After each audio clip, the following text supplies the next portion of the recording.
Kama ningepewa dakika chache kuzungumzia kuhusu ushindi wa mwanamke, ningeanza hivi. Kwanza kabisa ningeweza kutoa nini maana ya mwanamke kiuhalisia. Mwanamke ameelezwa kwa namna nyingi sana kulingana na maumbile, nguvu alionayo katika jamii na majukumu makubwa aliyopewa na Mwenyezi Mungu. Wanasayansi pamoja na jamii wameweza kutoa maana ya mwanamke kama ni mtu mwenye jinsia ya kike, ambapo imemgawa katika hatua mbalimbali za ukuaji mpaka anapofikia hatua ya kuwa mzee. Kwanza kabisa anapokuwa mtoto huitwa mtoto wa kike au binti, na pengine huitwa mwanawali au msichana, na akifikia hatua ya kuzaa huyu hatoitwa binti tena bali ataitwa mama, moja kati ya majina makubwa na yenye heshima kubwa hapa duniani. Na akishapata wajukuu anabadilishwa jina na kuitwa bibi. Sifa kubwa ya mwanamke kibiolojia ni kuwa na chembe uzi cha jinsia, yani kuwa na jozi la X2, yani XX, tofauti na wanaume ambao sisi tuna jozi la chembe uzi X na Y, yani XY. Chembe uzi Y yenyewe imebeba habari zote zinazomfanya mtu kuwa mwanaume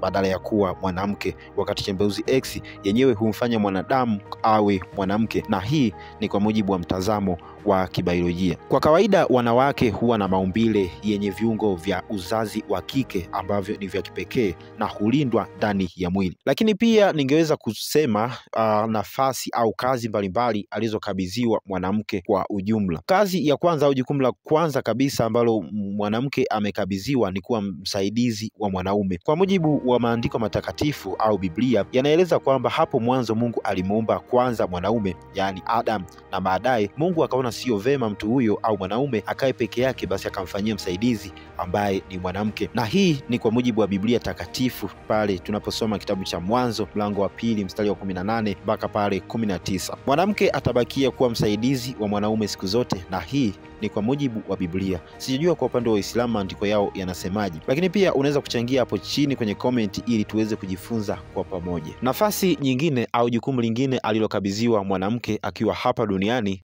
mwanamke ni kama mzazi na mlezi. Mwanamke amepewa uwezo wa kuzaa, jambo ambalo ni la kipekee, na hii humtofautisha kati yake na mwanaume. Katika hatua hii mwanamke hupewa jina lingine la kuitwa mama. Huanza kuitwa hili jina kuanzia mtoto au watoto wake, na baadaye jamii au watu wanaomzunguka kumuita mama fulani. Haijaishia hapo, huendelea kufanya kazi kubwa ya malezi kwa watoto wake mpaka wanapokuwa wakubwa au watu wazima wenye uwezo wa kujitegemea. Tathmini zilizofanywa na wanasaikolojia zinaonyesha kwamba mwanamke hutumia muda wake mwingi katika malezi ya watoto, hasa katika nchi za kusini mwa jangwa la Sahara. Kazi au jukumu lingine aliyokabidhiwa mwanamke ni kuwa mvumilivu. Mwanamke amepewa jukumu la kuwa mvumilivu. Tangu mtoto akiwa tumboni, mwanamke ana kazi kubwa ya kuhakikisha anavumilia maumivu yote kipindi hiki cha ujauzito mpaka pale mtoto anapozaliwa. Na si hivyo tu, amepewa uwezo mkubwa wa kuhimili mikiki yote ya kudharauliwa, kunyanyaswa, kutengwa na jamii na hata watu wa karibu. Wanawake wamekuwa ni wavumilivu wa maumivu makali ya kupigwa na waume zao na wakati mwingine kutosikilizwa, lakini mwanamke huvumilia yote haya.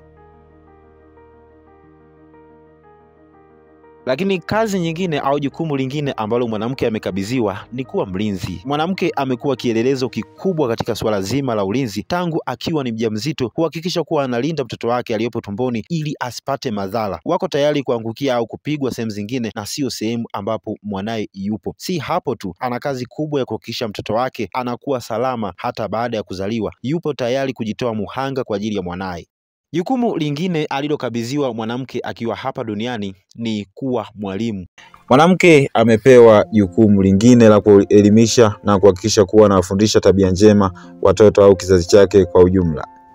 Watoto wakiwa na tabia zisizopendeza mbele ya jamii, mtu wa kwanza kulaumiwa ni mwanamke. Lakini pia watoto wakiwa katika maadili ni sifa nzuri kwa wazazi wote wawili, yani baba na mama. Ni rahisi sana kwa baba au mwanaume kumkataa mtoto mwenye tabia mbaya, kwani hata Biblia inasema mtoto mwenye hekima humfurahisha babaye, bali mwana mpumbavu ni mzigo wa mamaye. Kazi nyingine ambayo mwanamke amekabidhiwa ni kuwa kichocheo cha maendeleo. Mwanamke ana kazi ya kuchochea maendeleo kuanzia ngazi ya familia yake, kwani familia yake ikipata mafanikio, taifa zima pia linafanikiwa. Mwanamke asipokuwa kichocheo cha maendeleo kuanzia pale alipo, hata taifa zima litakosa maendeleo. Tuna mifano mingi katika jamii zetu. Pale familia zinapokuwa katika hali ya chini, mtu wa kwanza kunyoshewa vidole ni mwanamke. Mara nyingi jamii humchukulia mwanaume kama mtafutaji, na pale inapomshuhudia mwanaume akiyapambania maisha ya familia yake, lakini kila siku familia haipati maendeleo, jamii hugeuza macho na kuelekeza kwa mwanamke. Je, hujawahi sikia kauli hii katika jamii yako? Utasikia kufanya kazi, anafanya kazi tena kwa juhudi kubwa, lakini mbona hafanikiwi? Inawezekana kabisa mwanamke aliyenaye ni kikwazo. Kwa hiyo mwanamke ana kazi kubwa ya kuchochea mafanikio au maendeleo kuanzia katika familia yake. Baada ya kuona kazi au majukumu ambayo mwanamke amekabidhiwa akiwa duniani, tuangalie sasa mitazamo hasi juu ya mwanamke. Katika kujadili mitazamo hasi juu ya mwanamke duniani, hatutaacha kuzungumzia tamaduni na imani potofu juu ya mwanamke. Baadhi ya tamaduni hizo zimekuwa zikichochea kudunishwa kwa thamani ya mwanamke na kumfanya mwanamke kuwa kiumbe dhaifu na asiye na mamlaka hata katika swala zima la maisha yake mwenyewe. Kwa asilimia kubwa,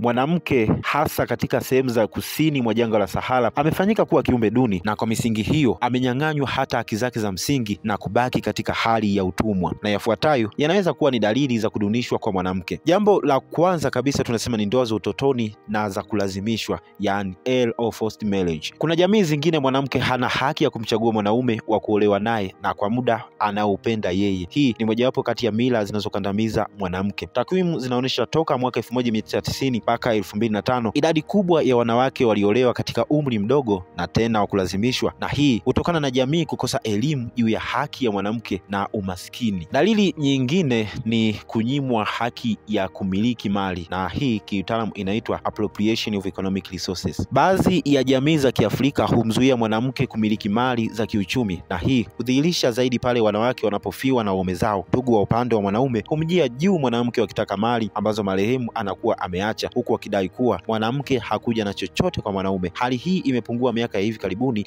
japo si sehemu zote. Dalili nyingine ambayo inadunisha thamani ya mwanamke ni unyanyasaji wa kijinsia, yani sexual violence. Tafiti nyingi zilizofanyika barani Afrika zinazomhusu mwanamke zinathibitisha kwamba mpaka mwaka 2010 idadi kubwa ya wanawake wamepitia hali ya kunyanyaswa kijinsia pamoja na kubakwa. Hii inadhihirisha kwamba mwanamke amefanywa kuwa kiumbe duni na asiye na mamlaka. Baada ya kutazama mitazamo hasi ambayo inaweza kudunisha thamani ya mwanamke, tuangalie sasa mambo ya kuzingatia kwa mwanamke ili kuelekea kwenye ushindi wake wa kimaisha, na hapa pokuwa makini sana. Haya ni mambo ya msingi ya kuyachukua ukiwa kama mwanamke ili uwe mshindi katika nyanja zote za kimaisha kama vile kijamii, kisiasa pamoja na kiuchumi. Jambo la kwanza kabisa la kuzingatia tunasema ni tambua nafasi ulionayo katika maisha yako. Kila mwanadamu alipo duniani amepewa nafasi mbili, yani nafasi ya kwanza ni nafasi ya mtu katika maisha na nafasi ya pili ni nafasi ya mtu katika jamii. Vile mtu anavyojitazama, anavyoiona kesho yake ya kimafanikio na matumaini, hii inaitwa nafasi ya mtu katika maisha.